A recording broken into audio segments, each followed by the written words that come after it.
Income tax department की तरफ से बहुत से पर्सन को कैश डिपॉजिट पे, कैश विड्रॉल पे सेक्शन 148 ए की नोटिस भेजी गई थी। तो मैंने उस पे प्रॉपर वीडियो बना के अपने यूट्यूब चैनल पे अपलोड किए थे कि सेक्शन 148 ए का रिप्लाई कैसे देना है, क्या क्या इसमें डॉक्यूमेंट लगता है और सेक्शन 148 ए की नोटिस क्यों आती है।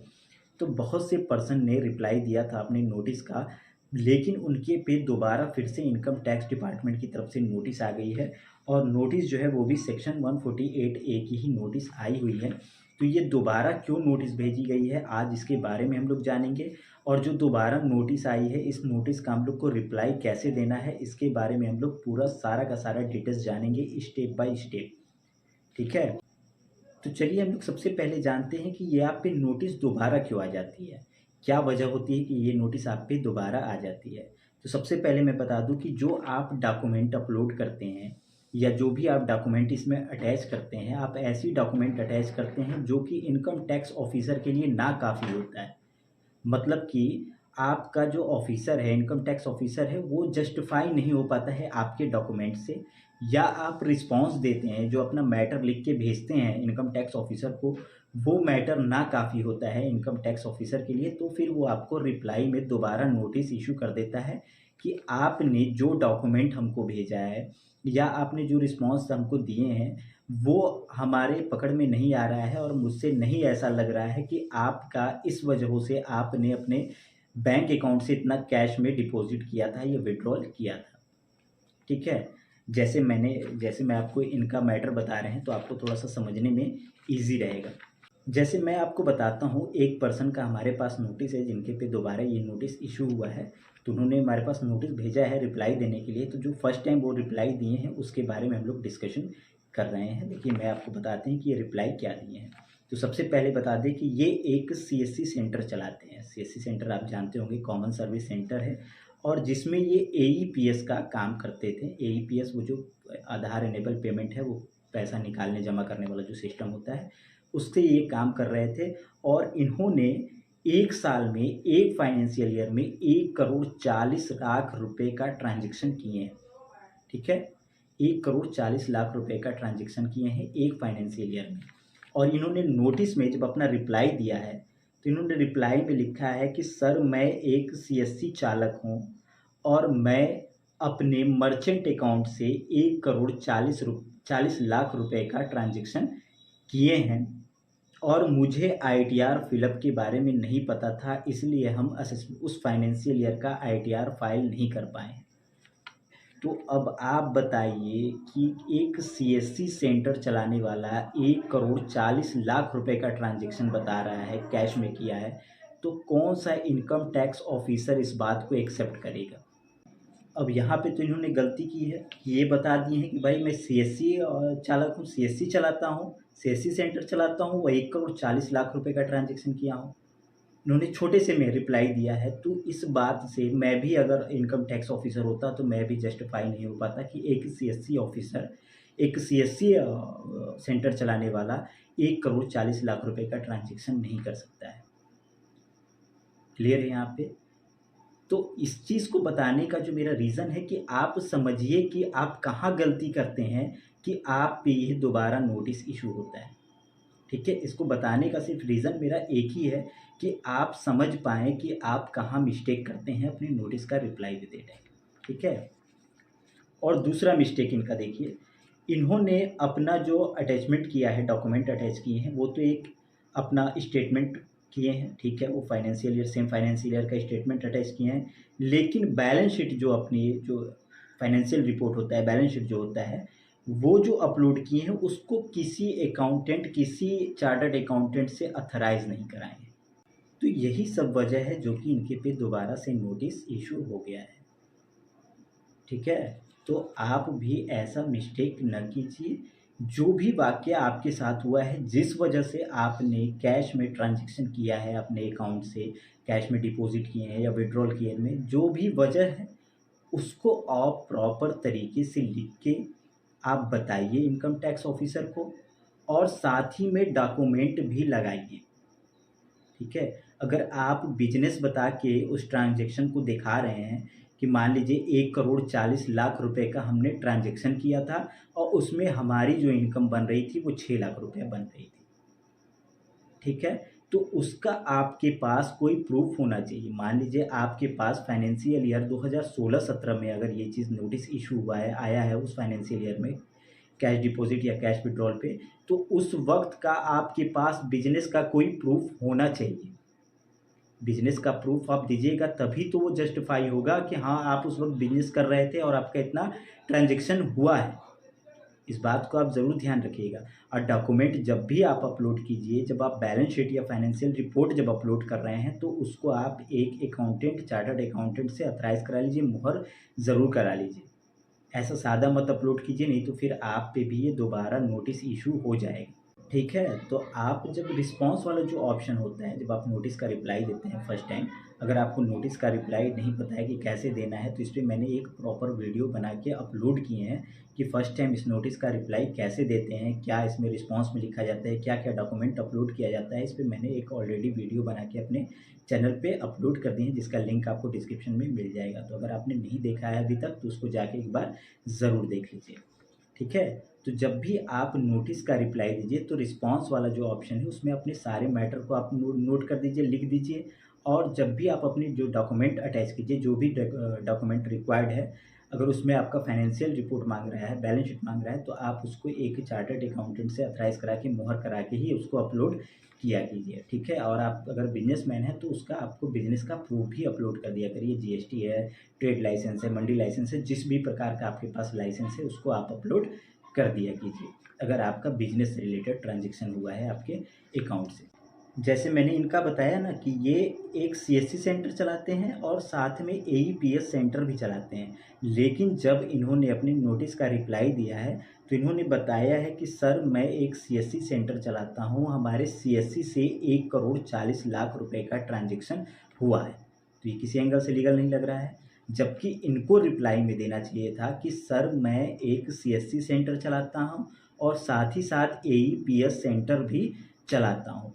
एईपीएस सेंटर में मैं लोगों का पैसा निकालता हूँ और जो पैसा निकालता हूँ उनको कैश में देता हूँ, और जब हमारे बैंक अकाउंट में इकट्ठा हो जाता है पैसा, तो उसको जाके मैं कैश में विथड्रॉल करता हूँ कि नेक्स्ट डे जो कस्टमर आएँगे उनको मैं कैश में पैसा दूँगा, उनका पैसा विथड्रॉल करके। ठीक है? ये एक छोटा-सा बात थी, यही इनका वाक्य है, एईपीएस में यही होता है। और ज़ाहिर-सी बात है एईपीएस वाले जो कैश पैसा बाँटेंगे तो नेक्स्ट टाइम में उनको पैसा चाहिए कैश, तो वो कैश जाके बैंक से ही ना निकालेंगे, तो कैश जो है उनके पे ये चीज़ आ जा रहा है। अब क्या है कि इन्होंने काफ़ी ज़्यादा हाई ट्रांज़ैक्शन किया है, तो उनके पास इसका प्रूफ़ भी है, उनके पास एईपीएस का रजिस्ट्रेशन भी है, सीएससी का भी रजिस्ट्रेशन है, तो ये सारे डॉक्यूमेंट को ये अपलोड कर सकते थे, कर दिए होते तो इनके पे ये दोबारा नोटिस नहीं इश्यू हुआ होता। ठीक है? क्लियर है यहाँ पे? अगर ये चीज़ वो डॉक्यूमेंट अपलोड कर दिए होते तो दोबारा नोटिस इनके पे नहीं इश्यू हुआ होता। तो आप इस तरीके की मिस्टेक मत कीजिएगा, जब भी आप अपने नोटिस का रिप्लाई दीजिएगा तो एक सही तरीके से लिखिएगा, और जो मैटर होगा उसको आप सही तरीके से लिख के बताइएगा कि क्या रीज़न था, क्या वजह थी कि आपने कैश में इतना ज़्यादा ट्रांज़ैक्शन किया है अपने बैंक अकाउंट से। अगर किए हैं तो वो कहाँ से इनकम आई है उसको आपको जस्टिफ़ाई कर देना है। और अगर आपका टैक्स बन रहा है लीगल तरीके से तो आप टैक्स ज़रूर पे कर दीजिएगा। और डॉक्यूमेंट जब भी आप अपलोड कीजिएगा तो लीगल डॉक्यूमेंट अपलोड कीजिएगा, नहीं तो फिर से आपको दोबारा नोटिस आ सकती है और कड़े सेशन में आ सकती है, जिससे आपको फ्यूचर में दिक्कत हो सकती है। तो जब भी आप नोटिस का रिप्लाई दीजिए तो सही तरीके से दीजिए। आपको किसी भी प्रकार से दिक्कत हो रही है, नोटिस देने में बार-बार नोटिस आ रही है, तो आप कमेंट करके आप हमसे जाँच सकते हैं अपनी नोटिस के बारे में कि आपको अपने नोटिस का रिप्लाई कैसे देना है। ठीक है? तो अब हम लोग चलते हैं इनकम टैक्स डिपार्टमेंट के ऑफ़िशियल पोर्टल पे और देखेंगे कि अब इस नोटिस का हमको रिप्लाई कैसे देना है। दोबारा जब नोटिस आती है तो रिप्लाई कैसे दिया जाता है। तो अब जो इनका जो नोटिस था मैंने तो इनका तो रिप्लाई दे दिए हैं, लेकिन एक पर्सन और का है जिनका नोटिस का हमको रिप्लाई देना है, तो उसके बारे में मैं आपको बताऊँगा, उनका एंट्री करना है। तो चलिए मैं चलता हूँ सबसे पहले इनकम टैक्स के ऑफ़िशियल पोर्टल पे और मैं आपको बताता हूँ कि इनकम टैक्स ऑफ़िशियल पोर्टल पे कैसे रिप्लाई दिया जाता है जब दोबारा नोटिस आ जाती है। तो चलिए चलते हैं हम लोग इनकम टैक्स डिपार्टमेंट के ऑफ़िशियल पोर्टल पे। कुछ इस तरह से इनकम टैक्स डिपार्टमेंट की ऑफ़िशियल वेबसाइट खुल के आ जाएगी, जिसका कि यूआरएल है incometax.gov.in। सर्च करेंगे अपने ब्राउज़र में तो कुछ इस प्रकार से ये ऑफ़िशियल वेबसाइट खुल के आ जाएगी। सबसे पहले आपको यहाँ पे लॉगिन कर लेना है अपना यूज़र आईडी और पासवर्ड डाल के। तो चलिए यहाँ पे अपना यूज़र आईडी और पासवर्ड डाल के लॉगिन कर लेते हैं। लॉगिन कर लेने के बाद कुछ इस प्रकार का लॉगिन पैनल खुल के आ जाएगा। यहाँ मेन्यू में आपको देखिए एक पेंडिंग एक्शन का ऑप्शन दिख रहा है। यहाँ पेंडिंग एक्शन वाले पे क्लिक करेंगे। क्लिक करने के बाद यहाँ तीसरे नंबर पे ई प्रोसेस का जो ऑप्शन है उस पे क्लिक कर देंगे। क्लिक करने के बाद यहाँ पे आपकी जो नोटिस होगी यहाँ पे शो होने लगेगी। देखिए कुछ इस प्रकार से आपकी नोटिस शो होने लगेगी। यहाँ पे दिखा रहा है कि असेसमेंट ईयर 2017-18 की नोटिस है, जो कि इश्यू हुई है ये 20 फरवरी 2024 को। ये दोबारा से इस नोटिस को भेजा गया है 20 फरवरी 2024 को, जिसका कि हम रिप्लाई दे सकते हैं 31 मार्च 2025 तक। तो इसका रिप्लाई में हम लोगों को फ़िलअप करना है, जो अपने बैलेंस शीट अपलोड की थी उसकी सारी की सारी डाटा को यहाँ पे फ़िलअप करने के लिए बोल रहा है। तो चलिए सबसे पहले हम लोग व्यू नोटिस करके इसके बारे में डिटेल्स देखते हैं ये क्या है। ठीक है, तो व्यू नोटिस पे क्लिक करने के बाद कुछ इस प्रकार का पेज खुल के आ जाएगा। यहाँ पे नोटिस का सेक्शन दिखा रहा है 148 है। यहाँ पे 148 की नोटिस है इनकम टैक्स एक्ट 1961 की, जो कि इशू डेट दिखा रहा है 20 फरवरी 2024। तो यहीं पे देखिए सबमिट रिस्पॉन्स के नीचे नोटिस लेटर का पीडीएफ का ऑप्शन दिख रहा है। तो अगर आप नोटिस को डाउनलोड करके रीड करना चाहते हैं, पढ़ना चाहते हैं कि क्या है, किस लिए ये नोटिस आई हुई है, तो यहीं पे आपको नोटिस लेटर पीडीएफ का जो बटन है आपको उसी पे क्लिक करना होगा। तो चलिए हम लोग यहाँ पे क्लिक कर लेते हैं। क्लिक कर देने के बाद कुछ इस प्रकार का पेज खुल के आ जाएगा। यहाँ पे नीचे स्क्रॉल डाउन करेंगे, यहाँ पे देखिए नोटिस जो है वो शो हो रही है। यहाँ पे डाउनलोड का बटन दिख रहा है, तो सबसे पहले हम लोग डाउनलोड कर लेंगे। जो नई नोटिस आई है उसको डाउनलोड करेंगे। यहाँ पे डाउनलोड वाले बटन पे क्लिक करेंगे तो यहाँ पे नीचे डाउनलोड होने लगेगा। फिर इस पर क्लिक करके ओपन करेंगे। ओपन करेंगे तो यहाँ पे सारी की सारी नोटिस की जो है वो डिटेल्स देखने को मिल जाएगी कि किस लिए ये नोटिस भेजी गई है। तो ये जो नोटिस है सेक्शन 148 ए की पहले भेजी गई थी, जिसका इन्होंने रिप्लाई दिया था, लेकिन जो रिप्लाई दिए थे उससे इनकम टैक्स ऑफिसर जो है वो जस्टिफाई नहीं हो पाया, इसलिए वो दोबारा से इन्होंने नोटिस इशू कर दी है कि आप जो हमें डिटेल्स दिए हैं उसकी एंट्री करने के लिए यहाँ पे दिए हैं।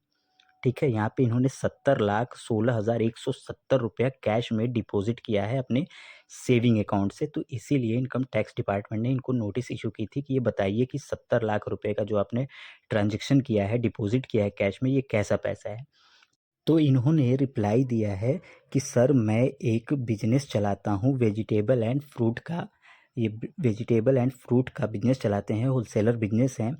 और जिस वक्त इन्होंने कैश में डिपॉज़िट किए है फाइनेंशियल ईयर 2016-17 में, उस वक्त अंगूर का सीज़न चल रहा था और वो अपने डीलर से जो भी अंगूर को ख़रीदते थे, परचेस करते थे, उसका जो अमाउंट है वो अपने bank account, saving bank account में जाके डिपॉज़िट करते थे और डिपॉज़िट करने के बाद वो अपने बैंक अकाउंट से ट्रांसफ़र करते थे अपने डीलर के अकाउंट में। ये तब इसलिए इनका टोटल एक फाइनेंशियल ईयर में 70,16,000 समथिंग का ट्रांज़ैक्शन हुआ है। तो इन्होंने यहाँ पे तो सही डिटेल्स बता दी है अपनी, यहाँ पे कोई दिक्कत नहीं है। लेकिन इन्होंने जो बैलेंस शीट अपनी लगाई है, जो फाइनेंशियल रिपोर्ट लगाए हैं, उसको किसी अकाउंटेंट, किसी चार्टर्ड अकाउंटेंट से वेरीफ़ाई नहीं कराए हैं। यहाँ पे इन्होंने एक मिस्टेक कर दी है। बाकी जो रिस्पॉन्स दिए हैं वो काफ़ी अच्छा दिए हैं, लेकिन जो बैलेंस शीट जो लगाए हैं, फाइनेंशियल रिपोर्ट जो लगाए हैं, वो सही नहीं लगाए हैं। मतलब कि उस पे मोहर नहीं लगवाए हैं, ना किसी अकाउंटेंट का लगवाए हैं, ना किसी चार्टर्ड अकाउंटेंट का लगवाए हैं। ठीक है? तो यहाँ पे इन्होंने ये मिस्टेक कर दी है। तो ऐसी मिस्टेक आप लोग बिल्कुल ना कीजिएगा। जब भी आप रिप्लाई कीजिए और जब आप फाइनेंशियल रिपोर्ट लगा रहे हैं, आप एक बिज़नेसमैन हैं, तो उस बैलेंस शीट को, उस फाइनेंशियल रिपोर्ट को आप वेरीफाई ज़रूर करा लीजिए एक चार्टर्ड अकाउंटेंट से, उनसे मोहर लगवा लीजिए। मोहर लगवा के जब आप लोड कीजिएगा तो आपको किसी भी प्रकार की दिक्कत नहीं होगी। ठीक है?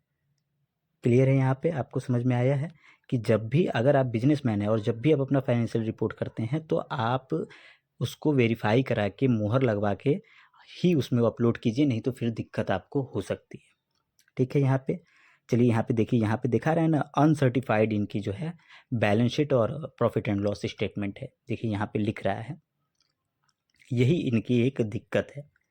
अब हम लोग यहाँ से बैक आ जाएँगे। अब यहाँ पे हम लोग देखिए, यहाँ पे फिर से बैक करेंगे तो यहाँ पे फिर रिस्पॉन्स हम लोग देंगे अब इसका, कि जो नोटिस इश्यू की गई है इसमें एंट्री माँगी गई है हमसे, से जो बैलेंस शीट हमने अपलोड किए थे उसकी एंट्री करने के लिए यहाँ पे बोला है, इनकम टैक्स रिटर्न फाइल करने के लिए ये ऑप्शन दे रहे हैं। ठीक है। तो यहाँ पे अब हम लोग प्रोसीड वाले बटन पे क्लिक करके इसको प्रोसीड करेंगे। देखिए प्रोसीड करने के बाद पूछ रहा है क्या आपकी ऑडिटेड फाइल है, आप इनकम टैक्स जो है वो ऑडिटेड है। तो अगर आपके केस में ऑडिट होगा तो उसको यस कीजिएगा, नहीं तो नो कर दीजिएगा। तो हमारे केस में नो कर दे रहे हैं। फिर यहाँ पे अपना ITR का फॉर्म चूज़ कर लेंगे, बिजनेस के लिए भर रहे हैं तो ITR 4 चूज़ करके यहाँ पे कंटिन्यू वाले बटन पे क्लिक करेंगे। क्लिक करने के बाद देखिए यहाँ पे अटैच करने के लिए फाइल कह रहा है, file income tax return section 148 for assessment year 2017-18। तो अब हम यहाँ पे फाइल कहाँ से अटैच करेंगे?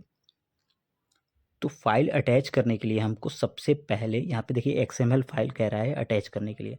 तो XML फाइल बनाने के लिए हम लोग को सबसे पहले चलना पड़ेगा फिर से इनकम टैक्स डिपार्टमेंट की ऑफिशियल वेबसाइट पे, और वहाँ पे डाउनलोड सेशन में जाके हम लोग एक्सेल यूटिलिटी डाउनलोड करेंगे, फिर उसको फिलअप करेंगे। फिलअप करने के बाद जब सबमिट करेंगे तो हमको XML फाइल मिलेगी। चलिए यहाँ पे हम लोग फिर से आ गए हैं इनकम टैक्स डिपार्टमेंट के ऑफिशियल वेबसाइट पे। यहाँ पे देखिए एक डाउनलोड का सेशन है, उस पर क्लिक कर देंगे। क्लिक करने के बाद यहाँ पे असेसमेंट ईयर चूज कर लेंगे जिस असेसमेंट ईयर पे हमारी नोटिस है। तो हमारी जो नोटिस है वो 2017-18 असेसमेंट ईयर पे है, ठीक है। तो यहाँ पे हम लोग 2017-18 को चूज कर लेंगे। चूज कर लेने के बाद यहाँ पे अपना ITR फॉर्म चूज कर लेना है। तो हम लोग ITR 4 के लिए कर रहे हैं, तो यहाँ पे ITR 4 पे हम लोग क्लिक कर लेंगे। आपका जो भी फॉर्म होगा उस पर क्लिक कर लीजिएगा। फिर यहाँ पे यूटिलिटी एक्सेल बेस्ड का जो ऑप्शन है उस पर क्लिक करके डाउनलोड करेंगे, ठीक है। यहाँ पे हम लोग इस पर क्लिक करके डाउनलोड करेंगे तो डाउनलोड हो जाएगा। फिर डाउनलोड वाले सेशन में जाएंगे, यहाँ पे राइट क्लिक करेंगे, फिर इसको एक्सट्रैक्ट कॉल करेंगे। एक्सट्रैक्ट कॉल करने के बाद यहाँ पे ये फोल्डर में कन्वर्ट हो जाएगा। फिर यहाँ पे ये एक्सेल यूटिलिटी को हम लोग ओपन करेंगे, राइट क्लिक करके यहाँ पे ओपन कर लेंगे। ओपन पे क्लिक करेंगे तो इस तरीके से हमारी एक्सेल की यूटिलिटी ओपन हो जाएगी। यहाँ पे ऊपर देखिए एक ऑप्शन का बटन दिख रहा है, इस पर क्लिक के अनेबल कर देंगे, अनेबल करके ओके कर देंगे। तो हमारी जो है वो अब फाइल फिलअप करने के लिए तैयार है। तो इस तरीके से आपको एक्सेल यूटिलिटी में अब सारी की सारी डिटेल्स आपको फिलअप करनी है 1 बाय 1। और जितना भी यहाँ पे रेड में दिखा रहा है, इस यूटिलिटी में जितना भी रेड कॉलम दिखा रहा है, ये रेड कॉलम को फिलअप करना मैंडेटरी है, ठीक है। यहाँ पे जितना भी रेड कॉलम दिखा रहा है यहाँ पे आपको अपना सारा डिटेल्स को फिलअप करना मैंडेटरी है। ये चीज़ आपको नहीं छोड़ना है, जहाँ जहाँ पे रेड है उसको आपको फिलअप करना ही करना है, ठीक है। चलिए अब हम लोग फिलअप करते हैं 1 बाय 1। पहले फर्स्ट नेम डालना है अपना, फिर मिडिल नेम डालना है अपना, फिर लास्ट नेम आपको अपना डालना है। अब अगर आपका नाम है शिव, सिर्फ शिव नाम है तो आप डायरेक्ट लास्ट नेम में डाल देंगे, ठीक है। अगर आपका नाम है शिव कुमार तो पहले फर्स्ट नेम में शिव डालेंगे और लास्ट नेम में कुमार डालेंगे। अगर आपका नाम है शिव कुमार सिंह तो पहले फर्स्ट नेम में आप शिव डालेंगे, फिर मिडिल नेम में कुमार डालेंगे, फिर लास्ट नेम में सिंह डालेंगे। क्लियर है। यहाँ पे ज़्यादातर लोगों को मैं बता दिया हूँ, ऐसे उसका वो नहीं है, ये ज़्यादातर लोग जानते ही हैं। फिर अपना पैन कार्ड नंबर डालेंगे, फिर यहाँ पे अपना फ्लोर, डोर, वार्ड वगैरह का नंबर डाल देंगे। अगर होगा तो डालेंगे, नहीं तो फिर यहाँ पे 0 कर देंगे। फिर अपना विलेज, पोस्ट, टाउन जो भी होगा उसको डाल देंगे। फिर यहाँ पे अपना स्टेट चूज़ कर लेंगे, फिर रोड स्टेट अगर है तो वो डाल दीजिए। फिर उसके बाद लोकेलिटी डाल दीजिए। यहाँ पे अपनी डेट ऑफ बर्थ आप अपना मेंशन कर दीजिए, क्या आपकी डेट ऑफ बर्थ है वो डाल दीजिए, और इसी फॉर्मेट में डालना है। देख लीजिए यहाँ पे फॉर्मेट शो हो रहा है। उसके बाद यहाँ पे आपको चूज़ कर लेना है अपना जेंडर। जेंडर चूज़ करने के बाद यहाँ पे अपनी डिस्ट्रिक्ट डाल देनी है। फिर अपना यहाँ पे स्टेट चूज़ कर लेना है, जिस स्टेट से होंगे आप। फिर उसके बाद यहाँ पे अपना पिन कोड आपको मेंशन कर देना है। पिन कोड डालने के बाद अपनी ईमेल आईडी डाल देंगे। ईमेल आईडी डालने के बाद मोबाइल नंबर डाल देंगे। मोबाइल नंबर डालने के बाद यहाँ पे देखिए पूछ रहा है कि किस पे आप इनकम टैक्स रिटर्न फाइल कर रहे हैं। तो यहाँ पे आपको चूज़ कर लेना है सेक्शन 148, इसी पे आपको अपना ये नोटिस का रिप्लाई देना है। तो आप इसी को चूज़ कर लीजिएगा, ठीक है। यहाँ पे क्लियर है। अब यहाँ पे आपको अपना आधार कार्ड का नंबर डालना है। अगर आपके पास आधार नंबर नहीं है, इनरोलमेंट है, अगर आपने अभी अभी नया नया आधार बनाया तो इनरोलमेंट नंबर होगा, तो वो इनरोलमेंट नंबर यहाँ पे आपको डाल देना है। अगर आधार नंबर है तो सिर्फ आधार नंबर डाल दीजिए, ठीक है। यहाँ पे फिर अब यहाँ पे आपको नीचे आ जाना है।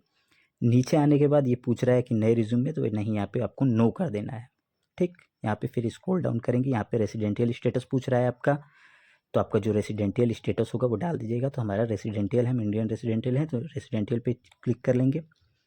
फिर टैक्स स्टेटस पूछ रहा है, तो हमारे केस में टैक्स जो है वो नील है, तो मैं यहाँ पे टैक्स नील वाले पे क्लिक कर देंगे, ठीक है। आपके जो केस में अगर टैक्स बनता होगा तो आप उस वाले ऑप्शन पे क्लिक कर लीजिएगा। यहाँ तक ठीक है।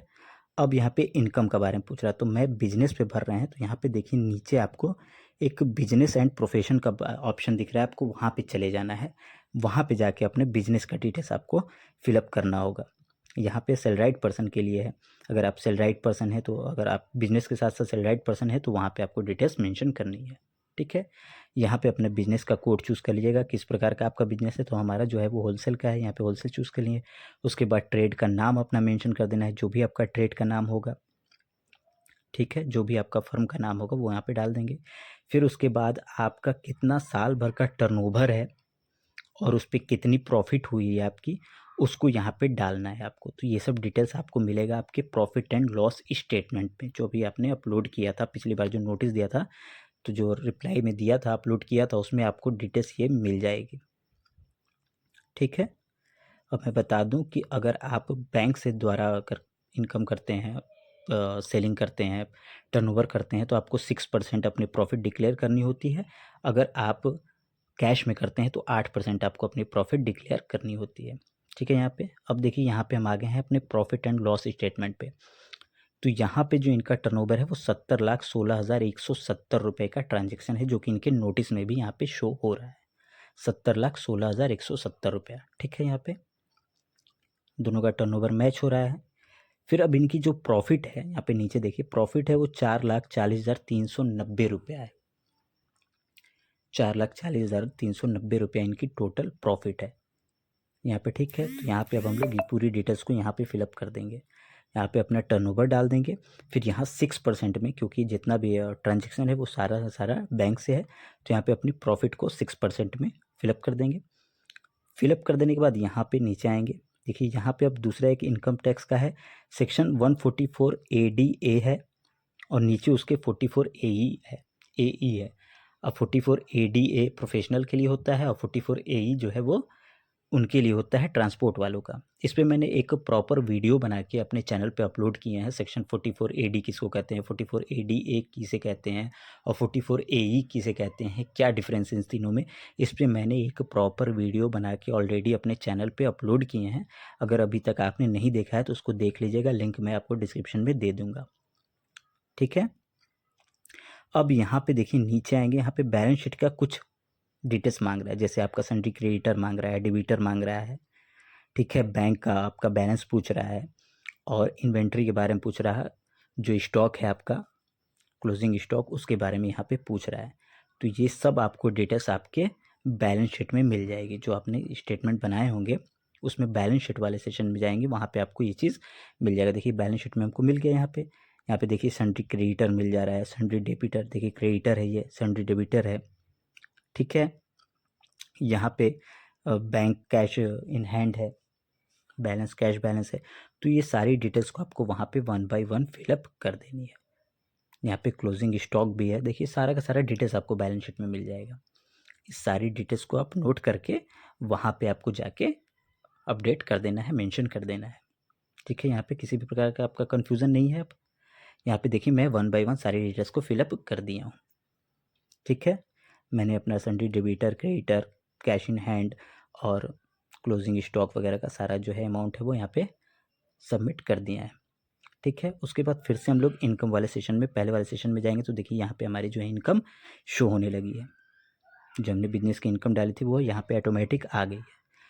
उसके बाद अगर साथ में अगर आपकी सैलरी से भी इनकम है, बिजनेस के साथ साथ आपकी सैलरी से भी इनकम है, तो सैलरी को, इनकम को भी यहाँ पे आपको डिक्लेयर कर दीजिएगा।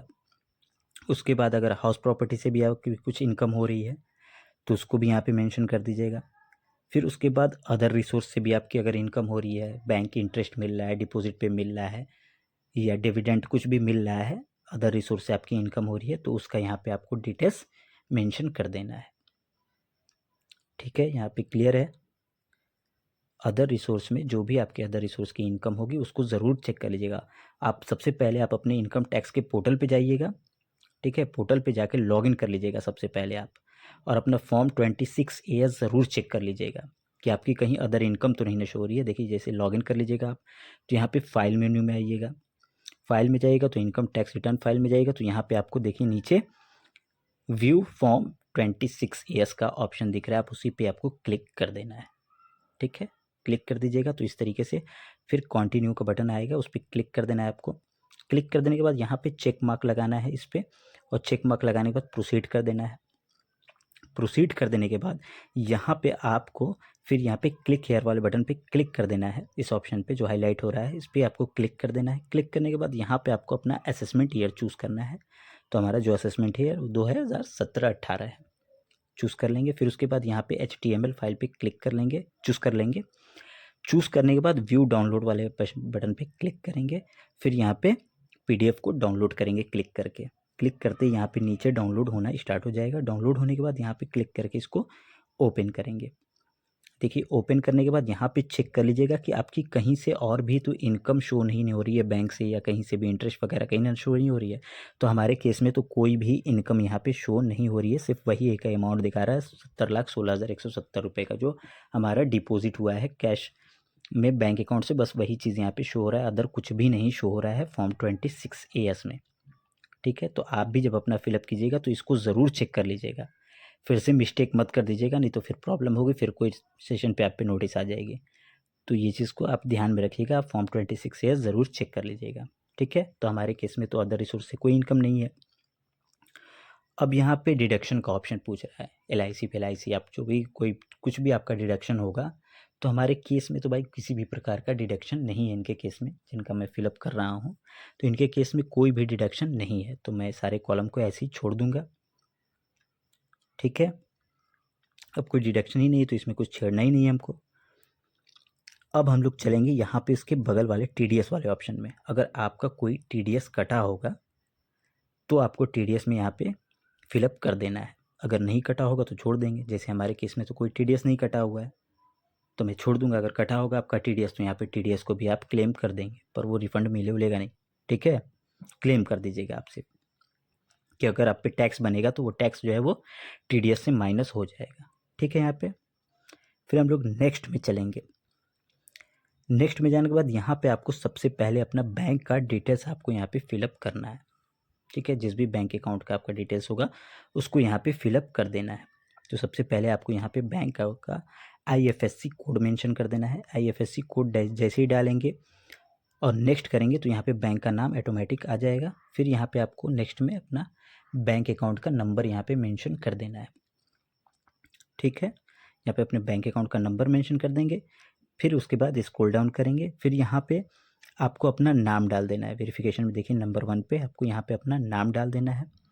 फिर उसके बाद फादर नेम डालना है, उसके बाद प्लेस डाल देना है, उसके बाद डेट डाल देना है फिलिंग की, जिस दिन फिलअप कर रहे हैं मतलब आज की टुडे की, और अपना पैन कार्ड नंबर। तो ये सब जो है ऑटोमेटिक फिलअप हो जाएगा, मैं आगे भरा नहीं हूँ इसलिए यहाँ पे वो चीज़ आया नहीं है। ठीक है, आप लोग फिलअप कर लीजिएगा तो ये चीज़ ऑटोमेटिक आ जाएगी। यहाँ पे सिर्फ आपको फादर का नाम ही मेंशन करना होगा, डेट मेंशन करना होगा, प्लेस मेंशन करेगा।